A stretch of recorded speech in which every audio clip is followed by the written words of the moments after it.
2013, el Frente Amplio, el Partido Humanista y la sociedad civil dedicamos a construir ese espacio. La conferencia se instaló en todo el territorio nacional, a muchos talleres y discusiones, a encuentros con equipos técnicos de todas las organizaciones que estamos involucradas, y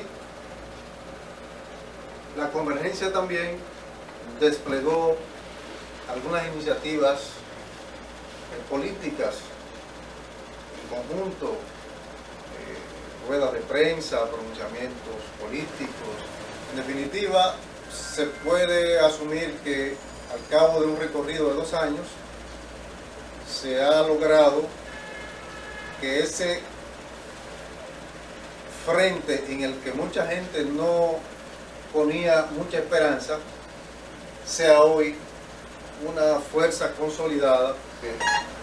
Se han estado haciendo encuestas de 89% de aprobación, luego bajó a 72%, después subió a 74%, luego bajó a 64%. Después de la modificación de la Constitución se bajó a 51%. 51 a 51. Y el caso de Luis, que ha ido subiendo, va aumentando. En el último mes y medio subió 7 puntos. 7 puntos. Está acercándose a la última cuenta que yo manejé, próximo al 40 ya. Próximo al 40. Lo que se observa es que Danilo, que ya está muy cerca del 50, si hay un empuje fuerte, pudiera bajarse y pudiera definitivamente perder la elección. Máxime la división interna que ellos tienen, hay un sector del PLDismo que está muy inconforme, fuera del partido, desacuerdo. Y la decisión que tenemos es la de enfocar los cañones con mucha fuerza para vincular a Danilo con los males que hay en la sociedad dominicana. Porque ¿qué es lo que ha pasado? Los estudios indican muy claro. La gente está muy inconforme. Cuando se evalúa la economía dominicana, alrededor del 80% de la gente dice que va mal y que irá peor, ¿verdad? Pero no relaciona a Danilo con el tema económico. La gente ve que la seguridad está grave, ¿no? Cuando se evalúa eso, el gobierno está totalmente fracasado. Pero no le atribuyen eso a Danilo, a la policía y a otros factores, ¿no? Y lo mismo pasa con los servicios, con la salud, la lucha propiamente electoral. Diseñan una serie de tareas para la organización del votante, primero con los llamados votos afectivos, los comités afectivos, el empadronamiento de todo el que está inconforme, de todo el que está dispuesto a votar por la oposición, la cedulación. ¿Quién los va a hacer votar, a ayudar a votar? Tenemos que tener organizado en cada colegio electoral cuántos votos tenemos. Tenemos que saber si hay que movilizar a esa gente, si hay que irlo a buscar, si hay que llevar a una gente a cuidar al muchachito para que pueda ir a votar. Todo eso tenemos que saberlo antes. Organizar eso. De eso se trata en esta etapa, esta estrategia de posicionamiento político, detrás de la cual va el Frente Amplio. Y luego está el tema de los espacios de poder. Los espacios de poder. El Frente Amplio, ¿qué fue lo que definimos? Vamos en esta ocasión detrás de lo que es ganable. Ojo con eso. No vamos a gastar pólvora en gas, ¿verdad? Pero nosotros en muchos procesos electorales lanzábamos cualquier cantidad de candidaturas que al final, por la falta de recursos, no podían concretarse. Perdíamos muchísima energía, ¿verdad? Mucha gente que salía electa en la boleta nuestra, desde que se instalaba, nos abandonaba, porque no era gente tampoco comprometida. Era gente que llegaba, porque no tenían boletas, se la prestábamos, al final de cuentas tampoco respondían a la organización. Entonces esta vez el Frente Amplio no va a esa puerta.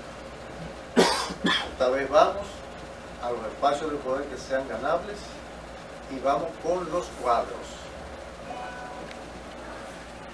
Determinamos que para todas las posiciones ganables, primero van los dirigentes, miembros de la Comisión Política, de la Dirección Nacional o de los organismos de dirección local. Si no hay un dirigente, entonces aportaríamos por lo que no son dirigentes. Pero donde quiera que haya un dirigente y uno que no es dirigente, siempre será el dirigente. ¿Por qué razón tiene esa determinación el Frente Amplio?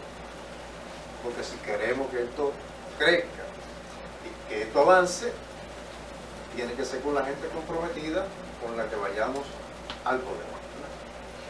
Porque esa es la gente que puede y va a responderle al Frente Amplio y va a seguir las líneas del Frente Amplio. Porque nosotros decimos no podemos tampoco inventar y llevar gente a las posiciones que después resulta que no siguen la política del Frente Amplio tampoco. Entonces, esa visión estratégica nos ha llevado a una rica experiencia de negociación con los compañeros, en la que el Frente Amplio se propuso 108 espacios electivos a nivel nacional, de 4.200 puestos electivos. El Frente Amplio hizo el cálculo que la oposición, un frente opositor, podía ganar la mitad de esos espacios y en el peor escenario el 40% de esos espacios. Estamos hablando de 2.000, alrededor de 2.000 espacios electivos. Nosotros hicimos un esfuerzo por lanzar lo mejor de nosotros en todos los lugares donde teníamos, o sea, y presentes candidaturas. Y eso es lo que se ha hecho. Presentamos 108 candidaturas, se hicieron unas evaluaciones de esas candidaturas. Nosotros teníamos aspiraciones a encabezar una serie de municipios y distritos. Cuando se hicieron evaluaciones con mediciones a través de encuestas, realmente los compañeros no salían bien parados. Esa es la realidad, no salían bien parados. En el plano social muy bien, pero en el plano político electoral muy mal. ¿Por qué? Porque nosotros no hemos hecho un trabajo propiamente electoral. Pero cuando usted compara cómo están electoralmente los aspirantes del PRM en relación a los nuestros, los de ellos están muy arriba. Muy arriba. Y obviamente en política electoral no es un tema de romanticismo. Si queremos ir a ganar, hay que ganar con el que tiene los números. Con el que no tiene los números no se gana. Con el que no tiene los números, sencillamente se va a perder. Y aprendimos con los compañeros. Todas esas cositas que no tomábamos en cuenta, ¿verdad? Al final, este proceso de negociación en política no se regala nada. El PRM quiere los frente amplistas en la boleta, pero quiere los frente amplistas que suman, ¿verdad? Porque ellos tienen los números, ¿verdad? En cada localidad. Y cuando tú le presentas uno que da 0.01, ¿verdad? Dice, no, ese no lo queremos. Ese no. Pero cuando tú presentas uno que da 5, que da 7, sí, ese dámelo, ese lo queremos, ¿verdad? Obviamente en política no se regala nada, ¿verdad? Entonces, al final de cuentas, hemos llegado a un acuerdo en que algunos casos serán medidos.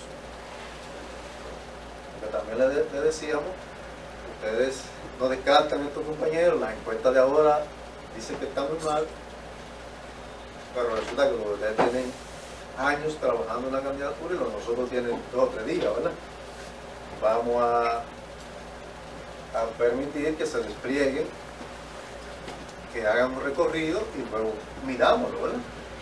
Y bien, si los de ustedes son los que están mejor posicionados, nosotros no tenemos inconveniente, será con eso que iremos, ¿verdad? Pero déjenos la oportunidad de que alguna gente nuestra también se despliegue y crezca, ¿no? El caso de compañeros como Juan Martínez, que está corriendo a senador por Baní, la provincia de Peravia, es uno de esos casos. En Nagua, como candidato a síndico, está muy bien. Incluso alguna gente del PRM, como Chu Vázquez, ha dicho abiertamente que él se identifica y prefiere al candidato nuestro, que cree que tiene toda la potencialidad de ganar esa plaza. Pero Ramón será también medido, será evaluado. O sea, es una plaza que hemos conquistado en la negociación porque los candidatos del PRM ahí se han plantado y hay que medirlo.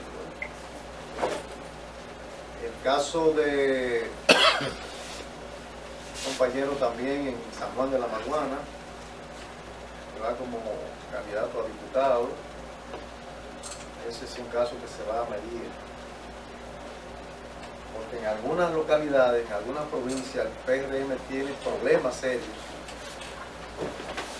Ellos se comprometieron a que todo el que era diputado, síndico, regidor, que pasaba del PRD al PRM, todo, entonces conservarían el espacio para ir en la boleta.